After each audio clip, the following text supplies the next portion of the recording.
السلام عليكم ورحمة الله وبركاته. maanta videogeenan ama casharkeenan waxaynu kaga hadli doonaa waxyaalaha loo yaqaano mimickers of knee fractures oo ah waxyaalaha u ekaan kara ama noqon kara inay kugu khaldaan oo kale inay yihiin knee fracture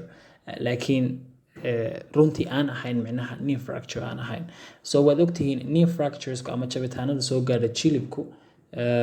in common ay yihiin especially qofku marka sportiska oo kale ama shilalka uu soo galo marka waxaa jira xaalado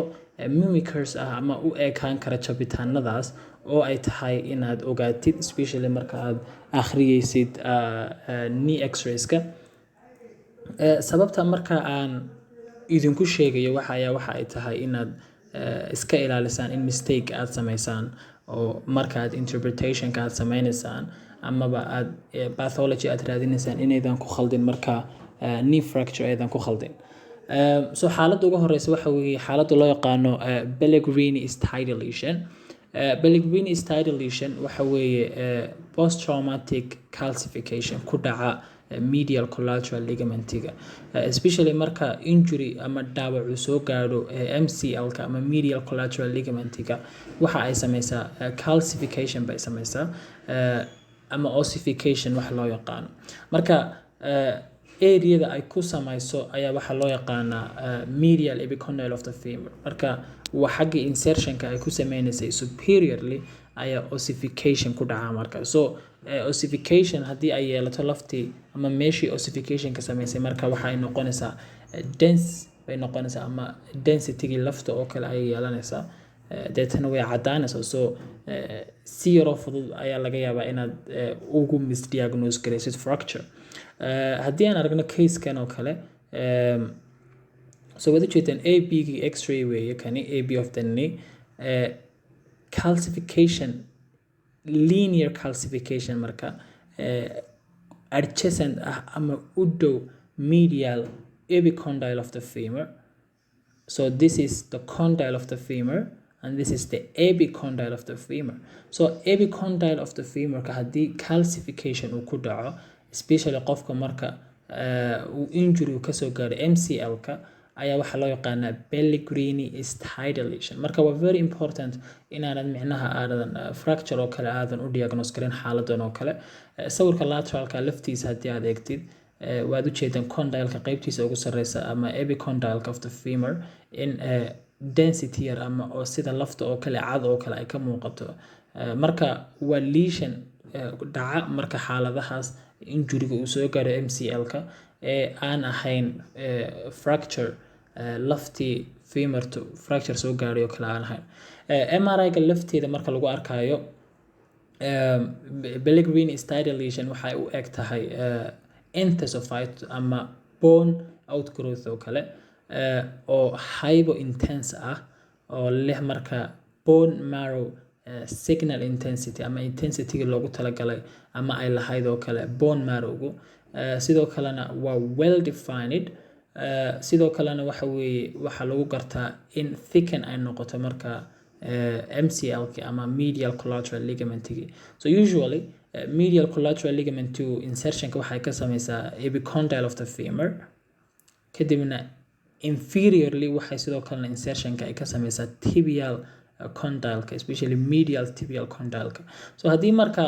injury uu soo gaadho ama dhaawac uu soo gaadho marka ligamentigan calcification bay yeelataa then MRI-ga marka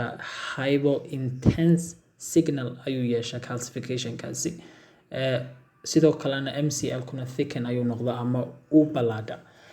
Xaaladda labaad waxa weeye Fabella. Fabelladu waxa weeye waa laf dheeraad ah ama accessory ossicle laga helo madaxa lateralka ee muscle-ka loo yaqaano gastrocnemius muscle.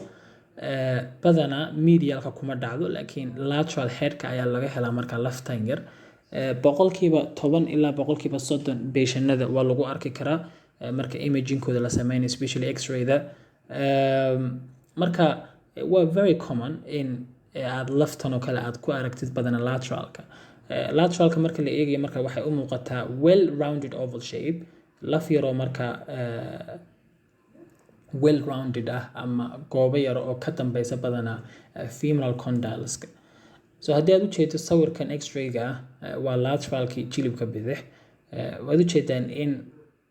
qofkani allahumma salli ala maxamed xagga dambe uu ka qabo marka laftii loo yaqaano fabellada oo ka dambeysa femurka marka so areadan waa areadii marka insertionka uu ku sameynay ama muscle-ka loo yaqaano gastrocnemius muscle headkiisa especially lateral headka ayaa lafta laga helaa marka so laftani marka waa incidental finding ama waa wax micnaha incidental oo sawirka si incidental loogu arkay I don't know incidental waxa Soomaali lagu yiraahdo but you get the meaning so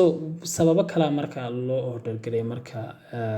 jilibka maybe qofku inuu arthritis qabo iyo kala sida xaaladan oo kale imika aad u jeedaan marka waa muhiim inaad marka u misdiagnose karin xaaladda marka knee fracture ama femoral fracture marka case labaad waad u jeedaan oval shaped structure ka dambeeya marka femoral condyles so kuwani waa superimposed femoral condyleski femurka oo superimposed isku noqday just behind it waxa laga helaya lafta yareeda loo yaqaan marka fabellada marka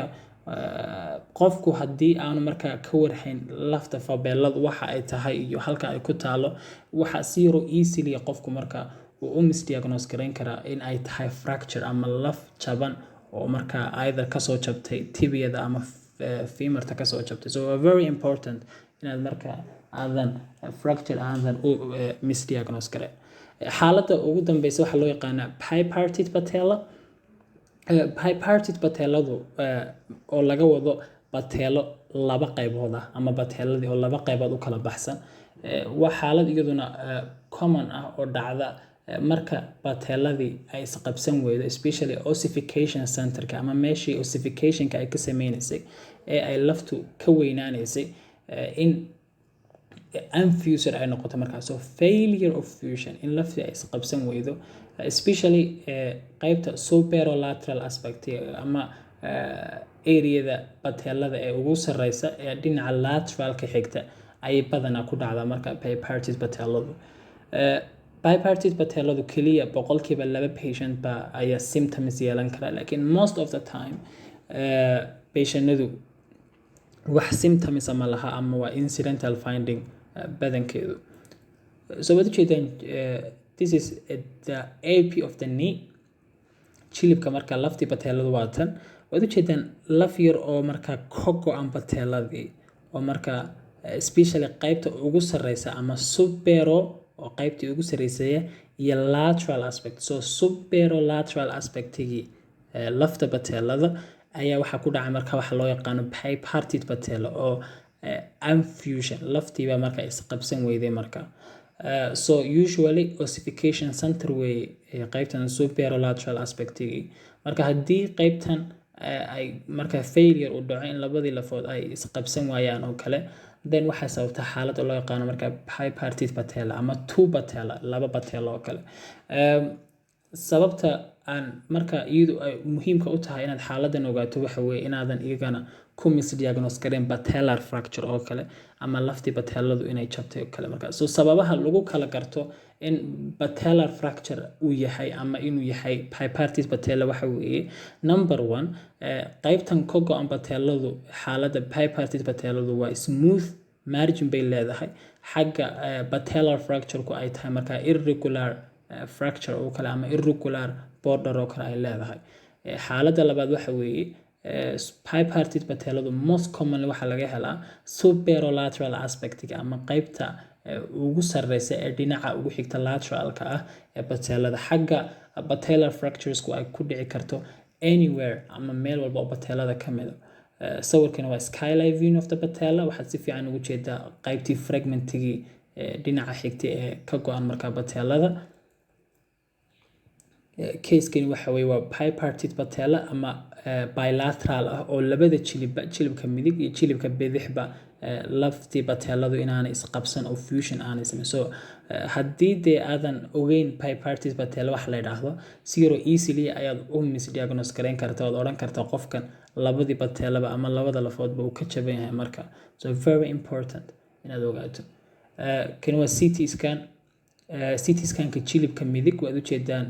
si yaro qurux badan sawirkan axialka ah in ay ka go'an tahay. Kan waa 3D qurux badan oo la sameeyey. Fragmentiga ka go'an marka patellada. So this is the patellar bone, laftii patellada ama kneecap. Soomaali waxaa lagu dhahdaa gulubida, I guess. Marka qaybta ugu sarreysa superior-ka ah ee weliba dhinaca ugu xigta, so superolateral aspect-igu marka fusion ay sameyn weydo waxaa loo yaqaanaa marka Bipartite Patella. So that's all for today. Intaasaan rabay maanta inaan ka hadlo. Waad mahadsantihiin.